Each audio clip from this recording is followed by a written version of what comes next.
దీని వెనకాల ఎవరు బడా నాడు నడుస్తున్నారు అంటే, ఒకసారి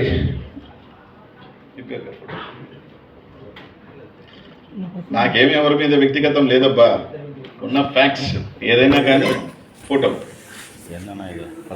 ఫోటో ఫోటో ఫోటో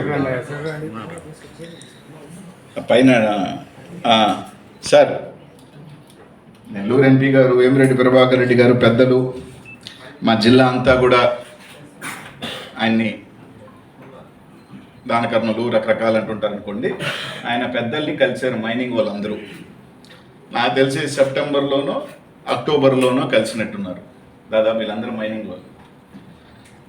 నాకు తెలిసి మైనింగ్ వాళ్ళు కలిసి సార్ మా ఓపెన్ చేయండి, మేము ఇబ్బంది పడుతున్నాం అని రకరకాలు అడిగినప్పుడు ఆయన చెప్పిన మాటలు, ఈ కొంతమంది మైన్ వాళ్ళు నాకు చెప్పిన మాటలబ్బా, నాకు తెలుసు మైనింగ్ కష్టాలు, నాకు తెలుసు మైనింగ్ ఇబ్బందులు ఏంటో, నాకు అసలు సంబంధమే లేదు దీంట్లో, ఈ రకరకాల పేపర్లో వస్తున్న వార్తలకి ఎలా వస్తున్నాయో నాకు తెలీదు, కొంతమంది నా ప్రత్యర్థులు రాయిస్తున్నట్టున్నారు నా మీద వరవలేక, ఇప్పుడే నేను మంత్రి గారికి ఫోన్ చేసి చెప్తాను మీ ఓపెన్ చేయమని చెప్పి, కాబట్టి మీకు ఎటువంటి ఇది లేదు, కాబట్టి మీరు ధైర్యంగా వెళ్ళండి, మిమ్మల్ని అండగా ఉంటాను అని చెప్పాడు ఆయన ఎంపీ గారు.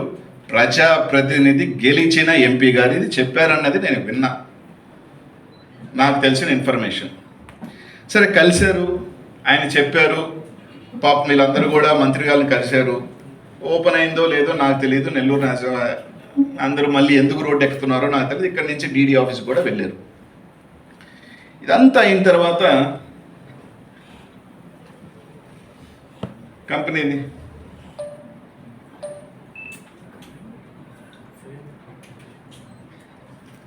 Lakshmi quartz sand private limited November 22వ తారీఖున ఈ కంపెనీ పెట్టారు.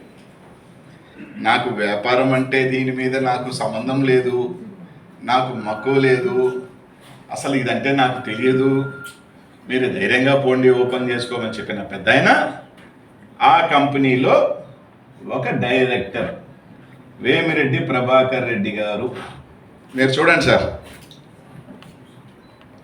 కొంచెం పైకెత్తమ్మా పేరు, మీ పేరు అదేమో కింద అంటే పైకి జూమ్ కింద ఇంకా పైకి రాని.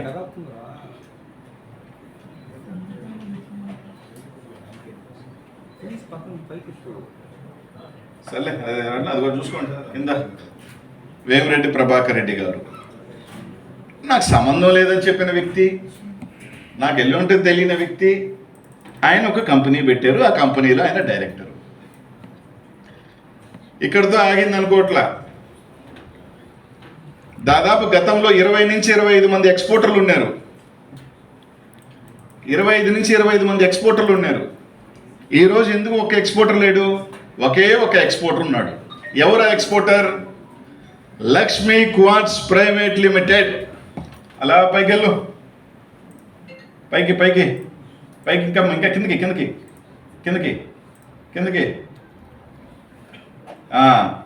మీరు చూడండి అబ్బా, ఒకే ఒక కంపెనీ ఎక్స్పోర్ట్ చేసింది, లక్ష్మీ క్వార్ట్జ్ ప్రైవేట్ లిమిటెడ్. దీని తర్వాత ఏమనుకున్నారో ఏమో, ఒరే డైరెక్ట్గా పేర్లు పెడితే ఇబ్బంది పడతారా అనుకున్నారేమో, ఇంకొక సిస్టర్ కంపెనీని ఓపెన్ చేశారు, ఫినీ. పైకి ఫినీ లిమిటెడ్ అని ఒకటి ఓపెన్ చేశారు, ఫినీ క్వార్ట్జ్ పైకి.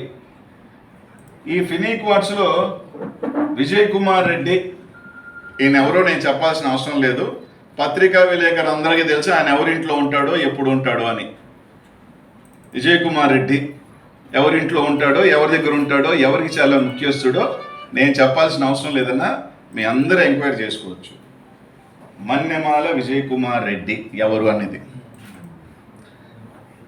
అలాగే పైకి కిందకి కింద కింద కిందకి తీరా చూస్తే మళ్ళీ ఎవరు ఎక్స్పోర్ట్ చేశారు అంటే ఒకే ఒకరు ఎక్స్పోర్ట్ చేశారు, అది ఫినీ క్వార్ట్జ్. అంటే గత 4 నెలలుగా చేసింది ఎవరు అంటే లక్ష్మీ క్వార్ట్జ్, ఫినీ క్వార్ట్జ్. వీళ్ళ తప్ప ఎందుకు ఇంకొక ఎక్స్పోర్టర్ చేయలేకపోయాడు? ఎందుకు మైన్స్ ఓపెన్ కావట్లేదు?